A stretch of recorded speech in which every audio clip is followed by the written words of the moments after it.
आई रे बारात, जनक नगरी आई रे बारात, जनक नगरी, जनक नगरी, मिथिला नगरी, जनक नगरी, मिथिला नगरी आई रे बारात, जनक नगरी आई रे बारात, जनक नगरी, जनक नगरी, जनक नगरी। सियावर रामचंद्र भगवान की जय, भक्तवत्सल भगवान की जय, महर्षि वाल्मीकि भगवान की जय। तो भक्तों, जिस प्रकार पिछले भाग में हमने जाना कि कैसे जनवासे में श्री ब्रह्मा जी भगवान श्री राम के विवाह का मुहूर्त निकालते हैं, यहाँ पर जनक जी के दरबार में कई सारे ज्योतिष और पंडित मिलकर भगवान श्री राम और चारों भाइयों के विवाह का मुहूर्त निकलवाते हैं। दोनों जगह एक ही समय पर एक ही मुहूर्त निकलता है कि हेम ऋतु यानी हेमंत ऋतु में। और कौन कौन सा समय है यहाँ पर? समय आता है उत्तर फाल्गुनी नक्षत्र के दिन, मंगलवार को, अगहन मास के शुक्ल पक्ष की पंचमी के दिन भगवान श्री राम और चारों भाइयों का विवाह होना चाहिए। यहाँ पर भगवान श्री राम के विवाह की तैयारियां जोरों शोरों से हैं। यहाँ पर अब वो दिवस आ जाता है जिस दिन आज भगवान का विवाह होने वाला है। यहाँ पर अब भगवान बारात दोबारा सजती है, क्योंकि अब बारात जनवासे से जा रही है जनक जी के महल की ओर। यहाँ पर बारात दोबारा सजती है। यहाँ भगवान का जिससे सुंदर रूप है, भगवान जिस घोड़े पर चढ़े हुए हैं वो घोड़ा भी बड़ा सुंदर है, बड़ी ही अच्छी उसकी चाल है, उसके जो कदम हैं बड़े सुंदर हैं। उस घोड़े को इतना अच्छा सजाया गया है जितना अच्छा आज तक ऐरावत भी नहीं सजा, इतना सुंदर उस घोड़े को सजाया गया है। यहाँ पर भगवान श्री राम कैसे दिख रहे हैं, भगवान श्री राम कैसे उनका विवाह होता है, इसके बारे में हम आज के सत्र में जानेंगे। तो आइए आज की कथा को आरंभ करते हैं।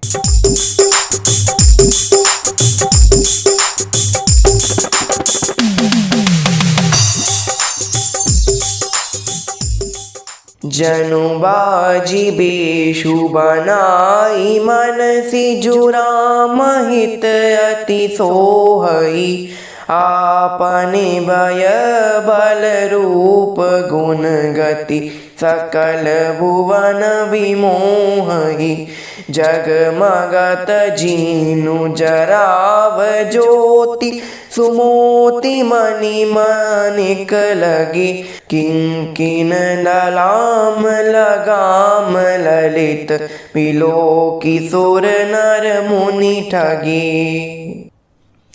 अर्थात यहाँ भगवान का जो रूप है इतना सुंदर है कि जिसको देखकर सुर नर मुनि सभी बड़े ही ठगे से रह गए। ठगे से यानी बड़े आश्चर्यचकित हैं।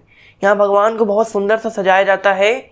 यहाँ ऐसा प्रतीत हो रहा है कि भगवान आज कामदेव को भी पीछे छोड़ दें। वैसे भगवान की सुंदरता के सामने तो करोड़ों कामदेव फेल हैं, लेकिन फिर भी आज भगवान इतने सुंदर लग रहे हैं कि उनकी उपमा दी ही नहीं जा सकती। उपमा नहीं दे सकते किसी प्रकार से। उपमा अर्थात उदाहरण होता है कि मान लीजिए कि आज ये चीज़ इसकी तरह लग रही, लेकिन भगवान इतने सुंदर लग रहे हैं कि किसी से उनकी उपमा दी जा ही नहीं सकती, इतने सुंदर लग रहे हैं। यहाँ जो भगवान का जो अश्व है, जो घोड़ा है जिस पर भगवान चढ़ने वाले हैं, वो भी बड़ा सुंदर है। यहाँ पर भगवान और उनके 3 भाई यानी लक्ष्मण, भरत और शत्रुघ्न, यहाँ अब चारों भाई जो हैं वो दूल्हा बनते हैं। चारों भाई घोड़े पर चढ़े हुए हैं। यहाँ पर अब बारात दोबारा प्रस्थान करती है और जनक जी के महल में पहुंच जाती है। यहाँ पर जनक जी के महल में जैसे ही सखियों को सीता माता की ये पता चलता है कि जनक जी के नगर में बारात आ चुकी है, तब यहाँ सभी सखियाँ, सीता माता की जितनी सखी थी, वो सब अब बारात को देखने के लिए, दूल्हा कैसा है इस सब को देखने के लिए चल पड़ती हैं श्री जनक जी के महल के दरवाजे पर। यहाँ पर बहुत सुंदर सी बारात है। यहाँ पर सभी जो स्त्रियाँ हैं मंगल गान गा रही हैं, सभी लोग बड़े प्रसन्न हैं, जनक जी बड़े प्रसन्न हैं। बड़ा ही अद्भुत दृश्य है यहाँ पर। आई रे बारात जनक जी के द्वारे, आई रे बारात जनक जी के द्वारे, राजकुमारन संग आए दशरथ, राजकुमारन संग आए दशरथ, धन धन भाग्य हमारे हमारे। आई रे बारात जनक जी के द्वारे, आई रे बारात जनक जी के द्वारे, आई रे बारात जनक जी के द्वारे। पलक पावड़े पथ में बिछाओ, पलक पावड़े पथ में बिछाओ। स्वागत करने को आओ जी आओ, स्वागत करने को आओ जी आओ। यह संजोग अलौकिक सजनी, बनी बनी पर मोती लुटाओ, बनी बनी पर मोती लुटाओ। मुनि जन पुर जन संग श्री रघुवर, मिथिला धाम पधारे पधारे। आई रे बारात जनक जी के द्वारे, आई रे बारात जनक जी के द्वारे, आई रे बारात जनक जी के द्वारे। यहाँ पर बारात जनक जी के द्वार में पहुंच जाती है। यहाँ पर अब सभी जो बाराती हैं, जो हराती हैं, सभी लोग बड़े प्रसन्न हैं। यहाँ पर जो माताएं बहनें हैं, जो माता सुनैना है, सीता माता की माता, वो अब जा रही हैं दूल्हे का परछन करने। जब बारात आ जाती है द्वार पर, तब यहाँ जो माताएं बहनें होती हैं वो परछन करने के लिए जाती। परछन को किया जाता है, देखिए परछन में जब द्वार पे आ जाती बारात, तब यहाँ पर सास जाती है, अपने जो दामाद हैं उनको काजल लगाते हैं जिससे कोई नगरवासी उनको नज़र न लगा दे, पान खिलाती हैं, आदि आदि रस्में होती हैं। तो यहाँ पर अब परछन करने के लिए महिलाएं जाने वाली हैं। यहाँ पर जो माता साक्षात दुर्गा भवानी है और माता सरस्वती, ये दोनों भी एक साधारण सी स्त्री का रूप धारण करके अब पहुँच गई हैं इस महिला मंडली में, और अब राम जी के लिए परछन करने के लिए सारी स्त्रियां जा रही हैं। यहाँ पर जो बाराती लोग हैं, घराती लोग हैं, वो भी बड़े प्रसन्न हैं। अति हर्षुराज समाज दोहु दिसि, दो दुम्भी बाजहि घनी, बरसहि सुमन सुर हर्षि कहि, जय जयति जय रघुकुल मणि। एहि भांति जानी बारात आवत, बाजने बहु बाजहि, रानी सुवासिनी बोली परिछन, हेतु मंगल साजनी।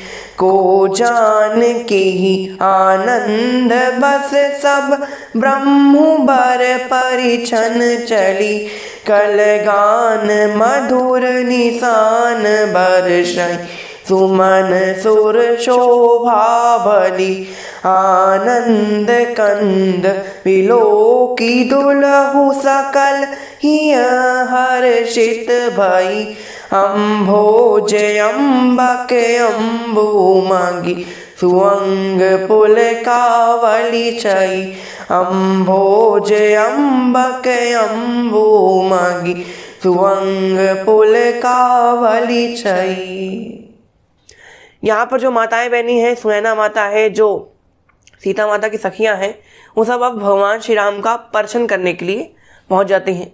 यहाँ पर अब परछन करने के लिए जो है, भगवान श्री राम को खड़े खड़े तो परछन कर नहीं सकते भाई, भगवान है साक्षात। यहाँ पर अब भगवान के लिए एक सुंदर सा आसन लगाया जाता है। जैसे मान लीजिए बारात यहाँ खड़ी हुई है और सामने है परछन करने के लिए, बैठाने के लिए आसन। यहाँ पर जो सीता माता की सखियाँ हैं, अब राम जी को ये नहीं कि सीधे ले जाएं, सीधे नहीं ले जा रहे, ये ऐसा ले जाएं कि चारों भाई जो हैं उनको सीधे ले जाएं और आसन में बैठाएं और परछन कर लें। नहीं, जो सखियां हैं वो राम जी को पहले यहाँ ले जाती हैं, फिर यहाँ ले जाती हैं, फिर यहाँ ले जाती हैं, फिर यहाँ, आगे पीछे ऊपर नीचे सब जगह ले जाती हैं। लक्ष्मण जी कहते हैं क्रोध से, अरे भाई जाना कहाँ ये तो बताओ। तो सखियाँ कहती हैं जाना सामने है। तो लक्ष्मण जी ने कहा तो फिर अब इसे घुमा क्यों रही हो।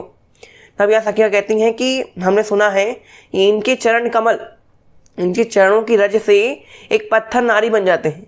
तो पत्थर नारी ना बन के अगर हम चाहते हैं कि अगर इनके चरण हमारे जो महल है वहाँ के पत्थरों पर अगर पड़ गए तो नारी बने ना बने, हो सकता है कोई हीरे मोती बन जाए, तो हमारा तो फ़ायदा ही फ़ायदा है, इसलिए हम इनको घुमा रहे हैं।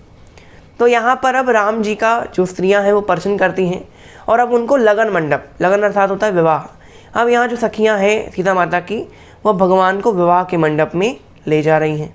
मंडप की ओर ले जाने के पश्चात अब भगवान मंडप में बैठे हुए हैं। विवाह किस प्रकार होता है, क्या क्या रस्में रिवाज़ों होती हैं, इन सब के बारे में हम अगले सत्र में जानेंगे। तो आज की कथा को हम यहीं विराम देते हैं। आज के लिए बस इतना ही। आपको बहुत बहुत धन्यवाद।